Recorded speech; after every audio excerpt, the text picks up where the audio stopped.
Welcome, everyone, to the Clocking Out podcast, a show about people who share their personal journey that include making bold choices to clock out of situations to follow their dreams of career fulfillment and to live their best, most authentic lives. I'm your host, Raymond Lee, and this podcast could not be possible without the support of Career Minds. More about Career Minds after the show. Today, I am so excited to bring you Michael S. Cohen, a friend that I've known for almost a decade now, who's clocked out of being an employment attorney to becoming a recognized HR thought leader in the employment law space. Michael's been recognized by the New York Times, USA Today, MSNBC, and hundreds of other publications and media as the national authority on employment issues. Michael's also a partner at Duane Morris in Philadelphia. So when Michael and I connected about the podcast, his clocking out story was so clear and compelling to me that I just had to invite him to the show. So without further ado, please enjoy Michael S. Cohen. Mike, welcome to the show, man. Thanks, Raymond. It's so good to see you. How you been? I'm great. So good to see you as well. Thank you. First of all, I have to say I've been really looking forward to our conversation today. And when I think back of when you and I first met, it's been over a decade, and I've followed your career and your journey in the HR space, and you've certainly built an impressive career. And when you and I connected a few weeks ago about the podcast, and we were talking about it, and you expressed interest on coming on the show, the clocking out story that you've experienced is like completely resonated with me. And you're like the perfect guest. So I'm like super excited to slow down, man. You really are. Like initially I was thinking like, is this really fit the formula of the show? And it just became so clear to me. And without advancing to the end, I don't want to, kind of give things away, but I have just so many things, so many questions that I want to ask. So, so what I'd like to do is just kind of start from the beginning, Sure. Give our listeners a sense of where are you from? Where'd you grow up? Sure. Who is Mike Cohen? You're kind, first of all, with all of your words. Thank you. I appreciate it truly, very, very much. I was born in Richmond, Virginia, lived there for a very brief period of time. My dad was an adjunct at a school called Virginia Union. My mom was a teacher in Chesterfield County, Virginia. Was born down there. Within a couple of months, we moved to Thunder Bay, Ontario, Canada. And the only explanation I have for that possibly is my dad or my mom was fleeing the law in some way. I'm not sure why that happened. We were there again very briefly. And then I moved to the suburbs of Philadelphia, which is where I grew up, a couple different places. I am a Philadelphian through and through, with all of the good and great that comes with that. Of course, no bad. And went to college in Center City, Philadelphia. I went to law school in Philadelphia. I have not left the Center City area since I was about 19, and started practicing law when I was. So hold on. Let's slow down here for a second. Let's slow down. Absolutely. I want to roll things back just for a moment. So sure. You mentioned the fact that you went to law school, and I'm curious to know if there were was there any childhood influence, or, you had this like, what do I want to be when I grow up kind of moment? Sure. What was that led you to deciding you wanted to be an attorney? So I don't have an answer. I don't have a good answer for that. Growing up,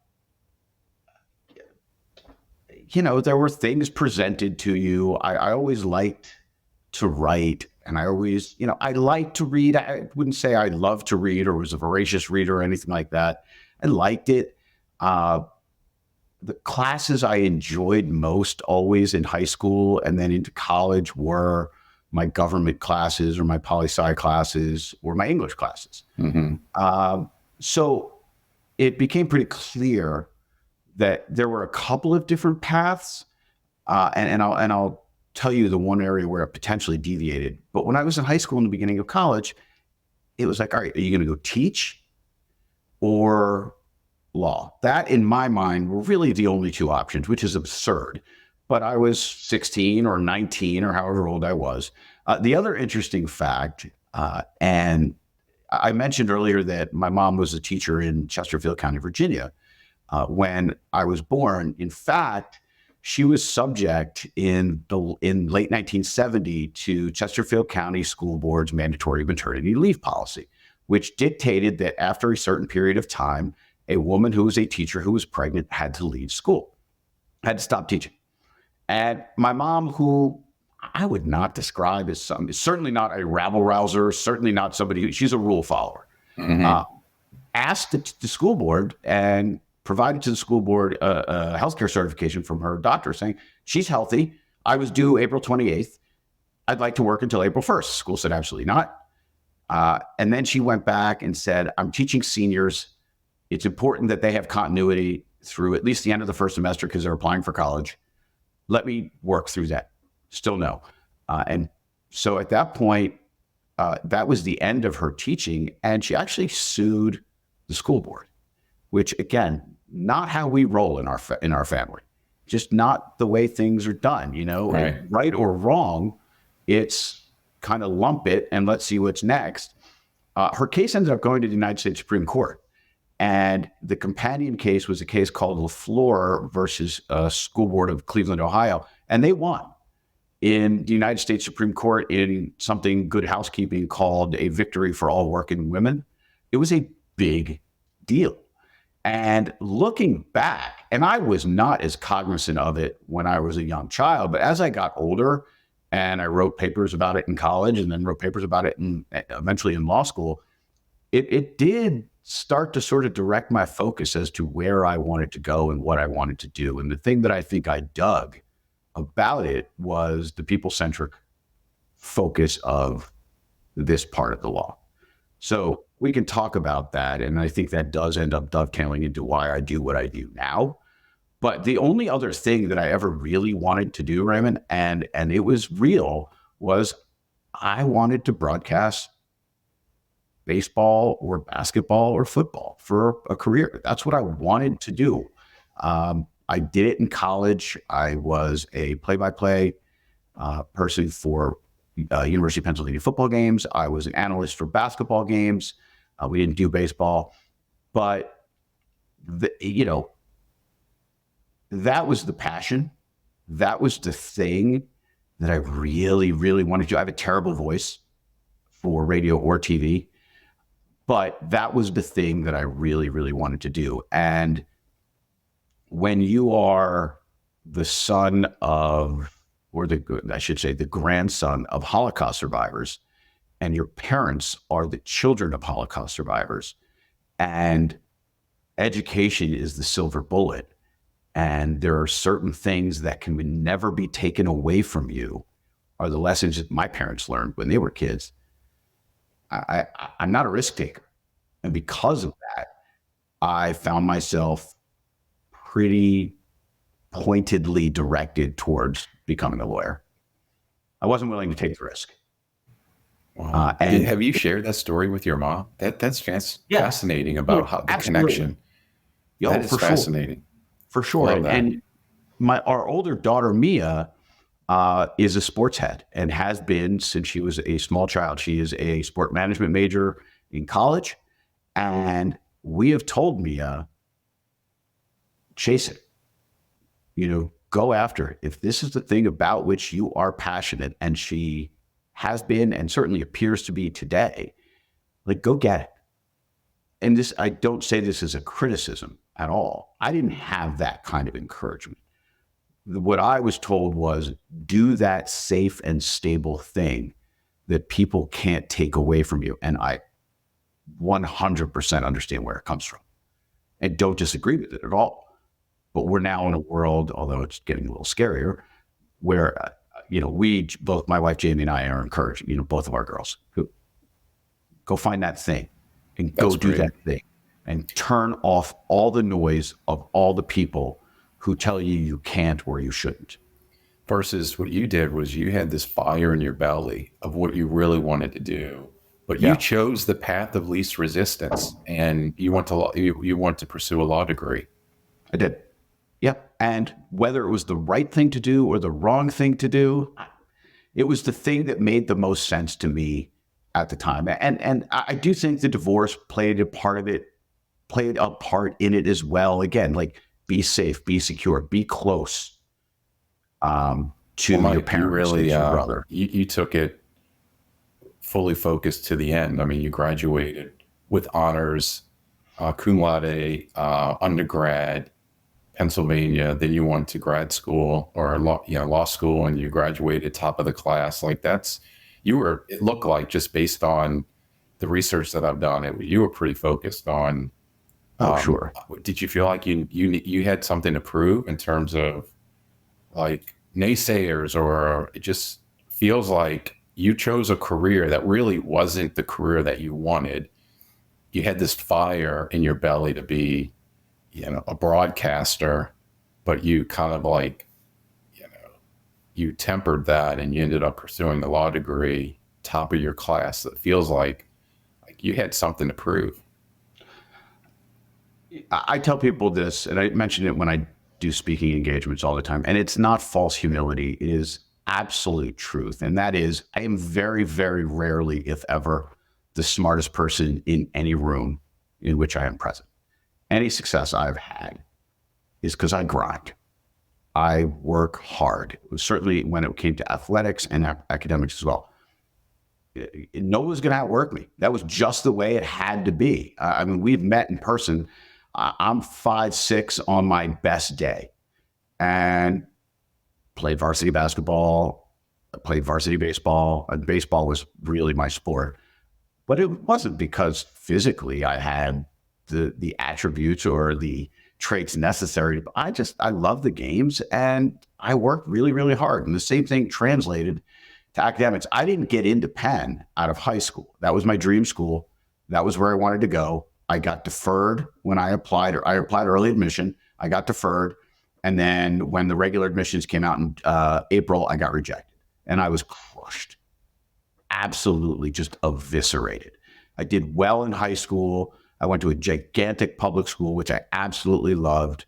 And when you finish top 3% of your high school class, but 80% of the top 2% apply to Penn, the likelihood that you're going to get in is decreased fairly significantly. So I didn't get in, and then applied to transfer and went. And it wasn't so much like a chip. It was more at Penn. I had such massive imposter syndrome that I thought I was the dumbest person there. You wouldn't let me in twice. You finally let me in, I'm pretty sure, because I just nagged you to death. And now, I need to work harder than I've ever worked before. And looking back, it wasn't true. But in the moment, I was terrified that people were going to figure out that that was a place I did not belong. And it took me till my senior year to figure out that I was good. And then when it came to law school, I just wanted to do well. I didn't know, I almost left my first year. Very seriously thought about leaving and applying for those broadcasting jobs. And I had a professor my first year, Professor Schellenberger, who was this wonderfully warm and kind and thoughtful person who I looked at very much as a mentor while I was in law school. And he didn't try and talk me into staying, but we talked through what it was going to look like if I left. And between the advice I received from him and then from my stepdad, who has always been a sounding board for me, made the decision to stay. And, there were certainly moments when I started my career where I regretted it significantly, but I don't today for sure. Wow, that's amazing. I feel this identity crisis that you're experiencing. You going through law school and really have these forces pulling you to want to go to this other career, but you're just so focused on this path. And there are moments where, you're feeling the pull, your body's telling you, and you're just bringing it back in and staying focused. And So you graduated. I know you spent several years at a couple of law firms, practicing law. So take us to that moment where that identity really just comes to a point where it's like, what was the pivotal moment where you said, this isn't the right career for me, and it's time for Mike to pivot and move into a different direction? Yeah, and I don't know that we've talked about this, but in preparing for our conversation, there was a clearly identifiable moment for me where I realized there's simply no way I'm going to continue practicing law the way I've been practicing law. And I was working for a law firm called Wolf Block, which was a wonderful, wonderful place to work. It was it was about 105, 106 years old when it went out of business in 2009. Regional firm from Boston down to DC, incredibly different kind of cats rolling around for a large firm. And I dug it. I really liked it there very much. But I was doing what most junior to mid-level associates in labor and employment groups in large defense firms did. And it was overwhelmingly employment litigation defense. I would help represent companies when they got sued for things like harassment or discrimination or wage and hour laws or whatever it happened to be. And I wasn't in love with what I was doing, but I was getting through, trying to figure out what the next step was. And I'll never forget it, Raymond. It was July. It was probably, the year I don't know. I'm going to guess it was around 2002. And I was doing a third-party deposition at the Bourse building down on 5th and Market Street. And I had to depose a young woman who was in her early 20s because her friend was the plaintiff. Her friend had filed a discrimination lawsuit against one of our clients. And so I had to depose the plaintiff's friend, who was, again, a young woman in her early 20s. And I basically needed one admission from her, which I knew she had because the plaintiff acknowledged that she had it. So I just needed her to say the thing that I needed her to say. I anticipated this being after the preliminary instructions and the introductions. I figured this was a 15, 20-minute kind of thing. And it went on for a couple hours because she was doing the same thing that I would have done if I were her, which is, I'm not giving up my friend. I understand. I'm not going to lie under oath, but I'm not going to tell you anything about my friend. There's just no way. That's my friend. And eventually I got the admission along with a lot of tears from the witness. And the deposition ended. And once we were off the record, I apologized profusely. This is not who I am. She didn't care, nor should she have cared, because I made her cry and I made her give up her friend. I was being a zealous advocate for my client. And it was a Friday. And I remember it was probably 2:00 in the afternoon, and literally in this sort of dramatic way, I remember walking out of the Bourse and walking through this courtyard and taking my tie off and thinking, I am done. Like, this is as low a moment as I'm going to have professionally. I made a perfectly nice person cry because they had to sell out their friend. Who am I and what the hell am I doing? And then I remember going into the office on Monday and having conversations with a couple of people who were litigators. And they wanted to high five me for what I did. And I remember sitting there thinking, what on earth is wrong with you?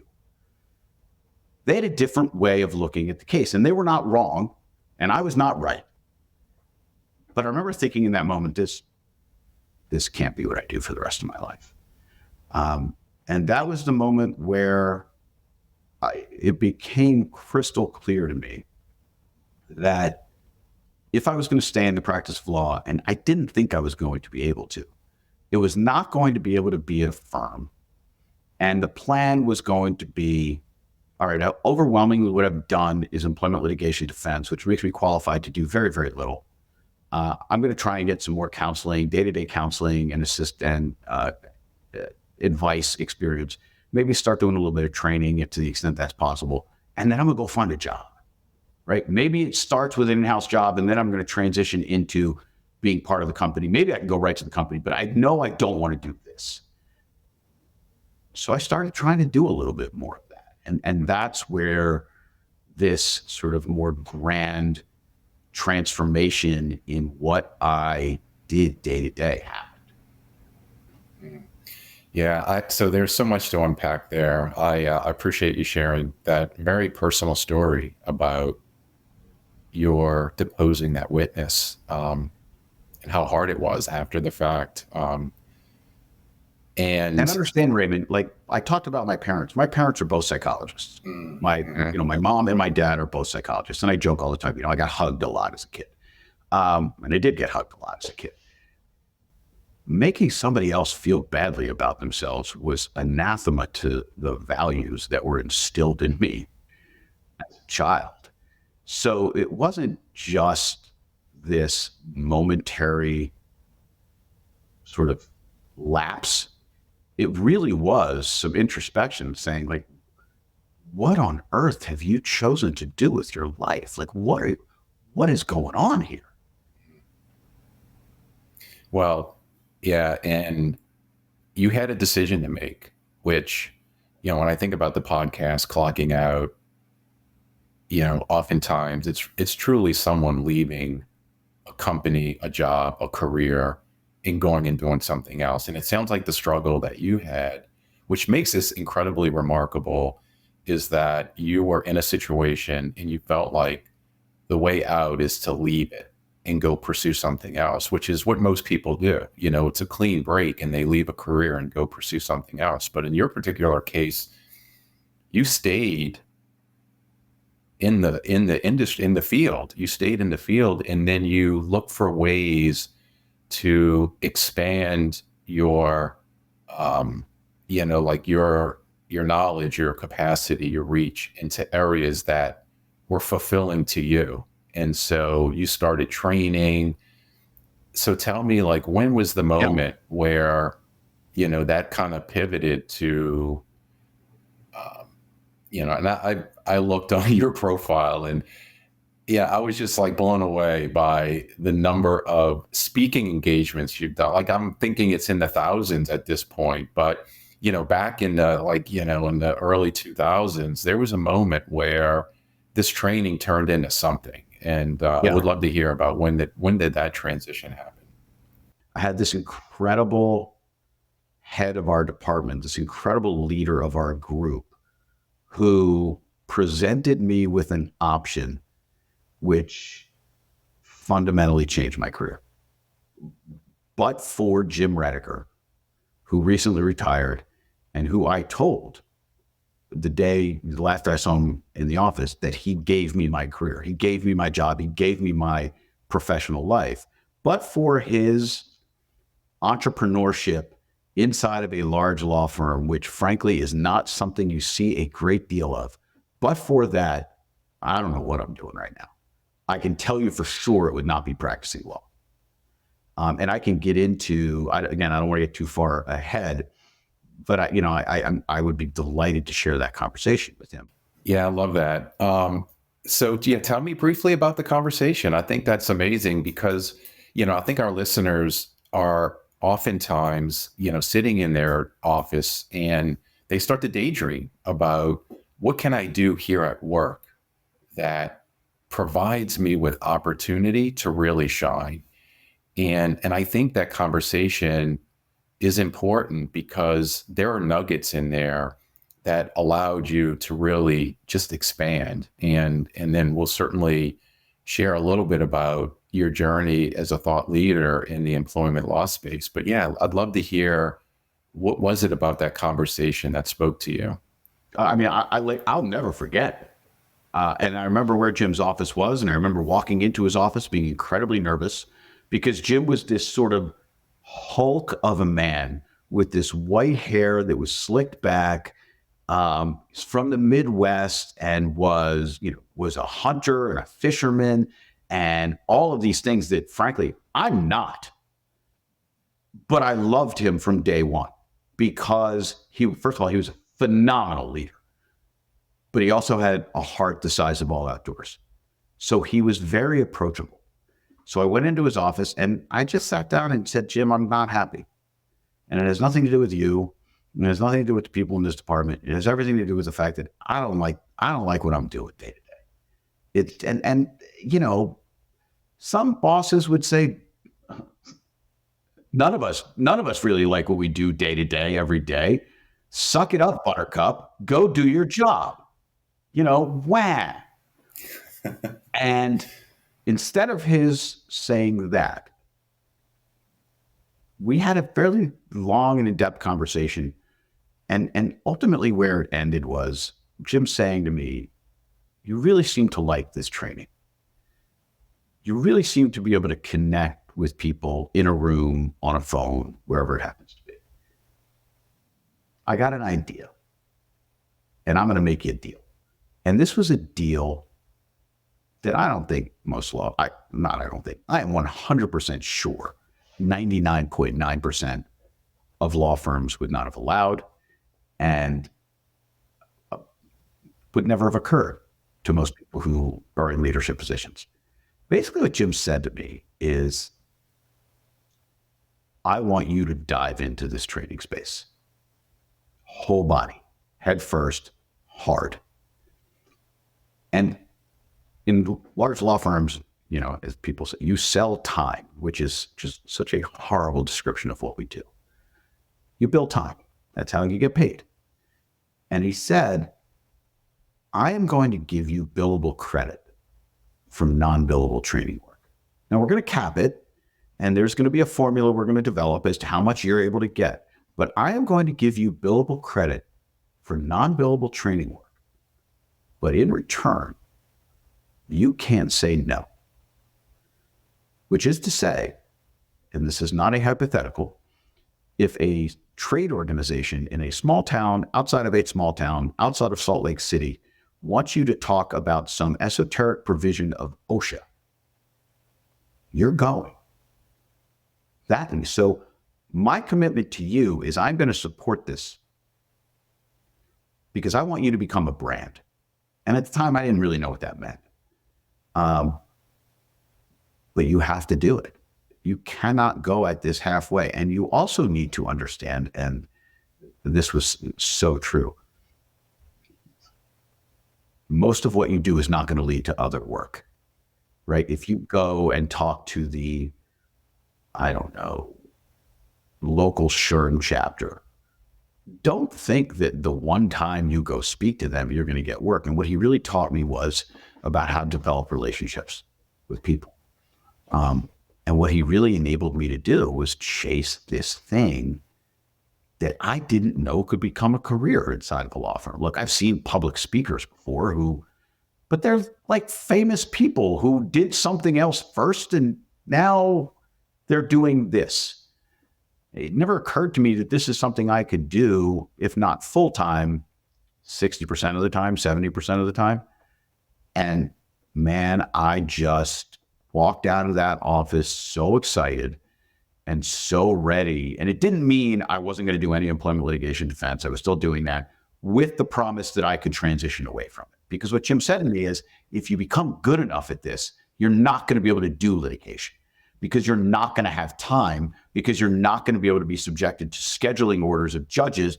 Because if you've got, in the next 3 months, you've got 40 days booked for training and you're on a 90-day scheduling order, that ain't going to work. He gave me my professional career. And I am supremely confident in saying he is a unicorn. That's just not how the practice of law works. Well, I will tell you, thanks for sharing that. It's there are unicorns in every company. And your story completely resonated with me because when I was working as an HR practitioner, I had a similar desire. I wanted to be an entrepreneur and I wanted to start a company. And at the moment when I had to make that decision, I couldn't go to my boss because I knew he wasn't that unicorn. He wasn't going to support me. So I ended up going to the CHRO of the company who I had a relationship with. She was the unicorn. And when I shared, and I'm getting goosebumps sharing this with you, is that there's such a connection here because I knew that she was going to support me. because she believed in what I was doing. And she actually allowed me to hire my replacement and supported my transition out of the company to start Career Minds. And I guess the message here through your story is find the unicorn in the company. If you have this desire to want to do something different, it may not be your boss who's going to be the one that supports you. In your case, it was this person who you could rely on. And I think that's such a powerful message for those who are just like stuck in something, and they have to find the unicorn who's going to lift them up and give them that opportunity to really do something that's going to inspire them to grow. I think that's super cool. And sometimes the unicorn, and I think you'll agree, isn't inside your working environment. Yeah. Exactly. You know, sometimes we have to find that person who's going to light that fire, or to tell you, you need that. It's okay. Like you need that to survive. Or to thrive. When I look at your presentation career, your speaking career, the research that I've done, the first presentation that I could find online was 2008. And it makes a ton of sense because as you're describing, all of this, craziness from 2005 to 2006 to 2007, your first presentation on record that I could find was in 2008, which is HR metrics for oncology, which I know I'm taking you back years. Wow. And over the next forward, it's interesting because it seems like you were following the trends, because as you were building your speaking career from 2008, 2012, a couple of main topics that you were focused on was EEOC issues. Social media was just surfacing. So that was a big one early. Yeah. You were talking a lot about the social media do's and don'ts for employees, and that sort of became your platform. And Mike, you touched on something earlier that completely resonated, is when you said brand. And when I really started to get to see your work, it was around 2010, 2011. It's actually when I launched Career Minds and I started speaking at SHRM conferences. And that's when you and I met for the first time. And we worked together. Yeah. And you introduced to the world this brand called Dear Helga. And I believe this was a pivotal moment for you, because you went from a very transactional kind of platform speaking about EEOC issues and employment issues and social media do's and don'ts, which is like blah blah blah blah blah, and you introduced this brand of Dear Helga, which I'm just dying for you to share with the listeners who in the world is Dear Helga. But the topic of the first presentation was October 19th, 2012. When you introduce this topic, Dear Helga, you're never going to believe what my employee did. Yep. So let's start at the beginning. Not my idea. Love it. There's a woman. So this was for an organization called the Association of Legal Administrators, the ALA, who I started working with back in 2008, 2009, and has been a wonderful organization to me for the last 15 years. I've spoken at most of their annual conferences. I've spoken all over the country at different chapters for them. Wonderfully hardworking people. They're people who are in leadership positions inside of law firms.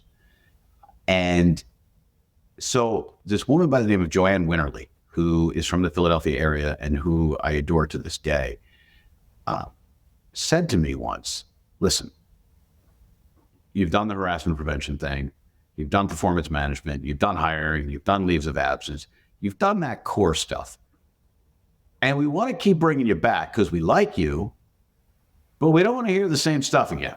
And at the time, the things about which I was speaking were fairly focused to the meat and potatoes kind of stuff, right? Those trainings that leaders need.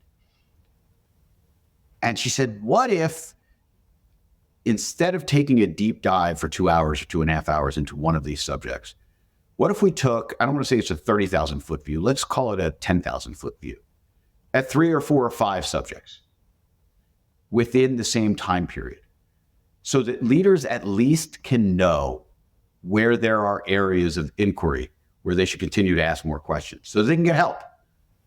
If you can't spot the issue, you can't address the issue. And that's where Dear Helga came from. It was sort of like a Dear Abby situation. Dear Helga, I'm sure you're not at Dear Helga, you're never going to believe what happened. We have an employee who smells bad. And with summer coming and the smell getting worse, and it's not a result of it's not a result of a disability of any kind. It's not a result of anything other than poor grooming. What should we do? Signed, smelling smelly in Smyrna. I don't know. Alliteration was always a big deal with me. And what it enabled you to do is have this conversation about something that was not so ordinary or everyday, but the kinds of issues that organizations dealt with. And Raymond, what that program more than anything else allowed me to do was start to delve off into other topics that selfishly I wanted to talk about. Right. Like it's the stuff, and that's where the fun really started. And again, you go back to 2006, LGBT issues, always a huge issue with me. My Uncle Stevie, my dad's best friend from growing up, died of AIDS in the 80s. He was gay. He was uncomfortable with his sexuality, went out to Northern California, went out to Stanford for graduate school, did a lot of reckless things and contracted the AIDS virus, and he died. LGBTQ plus, now always been a massive issue in our house. So I started talking about it. You talked about social media. Jamie was on the phone with her friend Nina from high school, going back to whenever it was, and gets off the phone and says, you got to check this thing out called Facebook. And, I knew about MySpace, but it was kind of annoying, and I always found it cumbersome and hard to deal with. And she starts showing me Facebook, and we're looking through, and she's showing me all of her friends from high school. And within about 10 minutes, I'm sitting there thinking, what a nightmare from an employment standpoint. So I developed a training. And that has morphed. And what this Helga thing allowed me to do was inject these other topics that I thought were compelling and I thought were important from a workplace standpoint, but also interested me. Oh my gosh, yeah. It totally, Dear Helga allows you to storytell. Yep. It connects with your followers in terms of it's relatable to what they're experiencing at work. And I love the fact that this is like the second unicorn who gave you this brilliant idea. And my sense is that, Dear Helga, you're like, are people really going to be interested in this? So there's a little bit of a risk because of this idea, but it connected and it really transformed your platform. And, I know today you're drawing just thousands of people who are interested to hear, what does Dear Helga have to deal with next? And it's amazing. So, and that's the beauty of the program, right? In terms of brand development, it evolves as the issues evolve. It's still the same. It's still Dear Helga, but it's Dear Helga 2024, which looks super different than Dear Helga 2012. Right. She's evolved. She has indeed. Okay, so let's talk about evolution as we're wrapping up here. What's your life lesson that you want to share with listeners? You've obviously clocked out of your day-to-day litigator, attorney job to become, kind of nationally recognized thought leader in the HR and the legal community. For those who are in this place where they're struggling and are thinking about clocking out or making a change, what advice would you give them? It's so idiosyncratic, right? Because I'm not unaware of the practical realities that most of us face, which is we can't just clock out because there are bills to pay. There are things that have to be attended to on a day-to-day basis. So I don't mean this to sound naive, but in most jobs, there are things, there's at least a kernel or two about which you can find some level of passion. And then the question is, can you grow those kernels into something different? For me, it was speaking. And for me, it was the combination of finding that passion and finding the unicorn. I got lucky.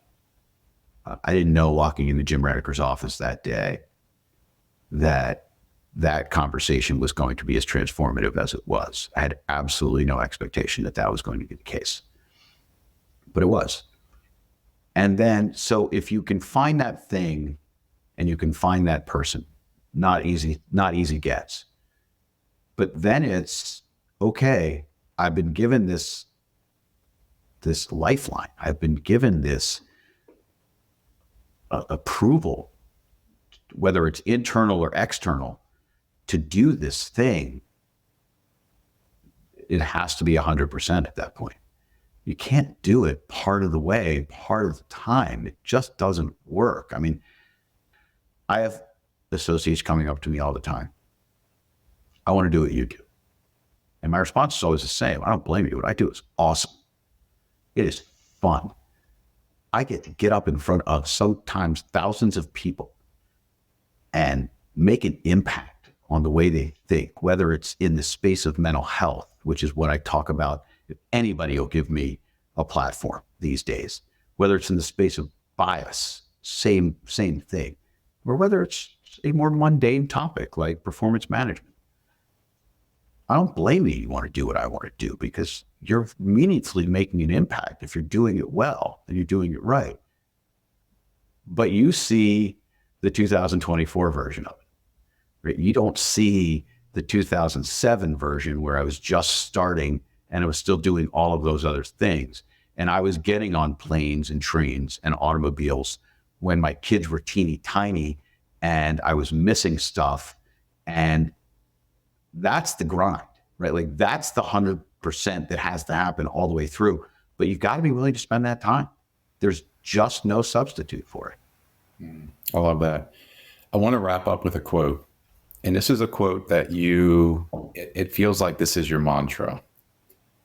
I want you to tell me if you recognize this quote. You ready? Yeah. Everyone you meet is fighting a battle you know nothing about. Be kind always. Yeah. That's a quote on your LinkedIn profile. And it is. It's everywhere I go. You know, it's interesting, Mike, when you shared that story about the girl you were deposing. Yeah. I don't know, 20 years ago, 30 years ago.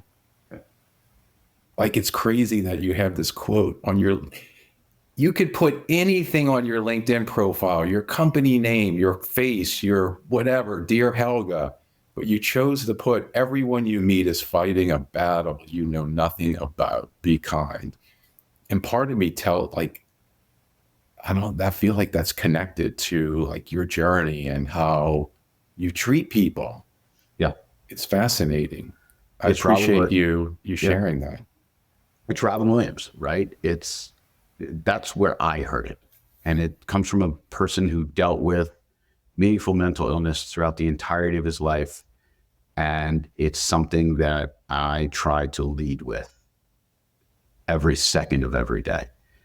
And I started tearing up when you mentioned it, because I go back to a conversation I had with one of my girls at softball yesterday, 15 hours ago. And life is hard. And, when we get into the workplace and the leadership space, it's the one message I try to impart on everybody. And what I always say, and I think it's true, is intuitively most people get this. Everybody you meet is fighting a battle you know nothing about. Be kind always. But most people keep it buried in the back under all the other stuff.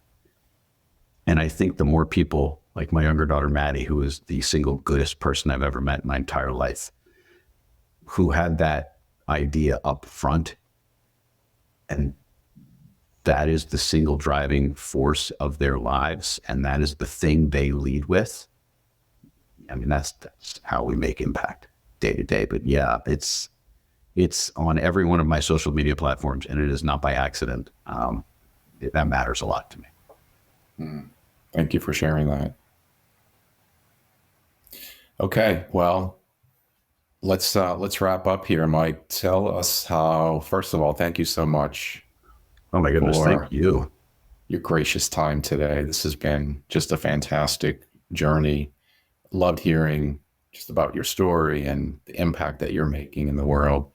So how can people find you? Anything you'd like to share in terms of what we can do to support your mission, your journey?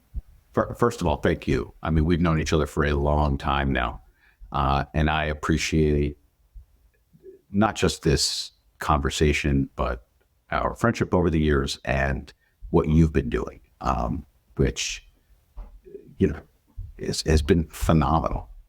Absolutely. And so impactful for so long. How do you find me? I mean, you Google Michael Cohen, you're going to find a different cat these days. I was hoping that we wouldn't bring that up on this call, but it's appropriate. If you Google Michael Cohen and Duane Morris, you will probably find me. I'm super active on LinkedIn, and the content that I'm posting on LinkedIn these days is much more in line with the Robin Williams quote and Ted Lasso and Mr. Rogers, and all about leading with empathy and kindness and thoughtfulness. I'm still a practicing lawyer at Duane Morris, and those are the ways to find me, through Duane Morris, through LinkedIn. And again, Raymond, I can't tell you how much I appreciate that. I can't believe I started crying. But I thank you truly for the opportunity to speak with you. This has been great. Thanks so much. Okay, until next time. Hello, everyone. Raymond again here. Thank you again to our sponsor, Career Minds, a global provider of outplacement and leadership development services. You can learn more about Career Minds at careerminds.com. And if you'd like to connect with me about your own personal career journey, you can connect with me on LinkedIn as well as on Instagram at raymondlee.co. Until next time, remember, if you're stuck or unsure of your career or future and think it's time for a personal change, I'd love for you to ask yourself these questions. Does my career or work make me feel alive? Am I doing the things that matter to me most? And am I creating value for myself and for others? Until next time, everyone.